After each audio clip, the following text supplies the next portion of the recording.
I was a high school teacher, and I had a creativity course with students of various grades, generally between 7th and 9th grade. One day we were inventing stories. They would give us premises, and I would add things to inspire them. We would start with a word and then add things to it so that the story we were creating together would make sense. I don't remember exactly what the whole story was about, but we got to a desert and talked about how turbans were used in the Middle East to protect people from the sun. There were many people in the story, and it occurred to me to say that more turbans were needed. One student froze and thought I had said masturbators. We all went quiet, then we laughed, and I explained that I was talking about more turbans, not the act of masturbating, which had been misunderstood. That was the end of it. Several students suddenly laughed, and I suppose they took it as a joke in other classes during the day.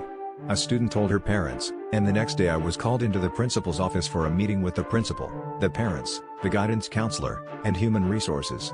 Rumors had spread among the parents that I was making up stories with the students about masturbation. I almost lost my job if it weren't for the fact that we called several of the students and explained what really happened. It all turned out to be a misunderstanding. I was incredibly embarrassed.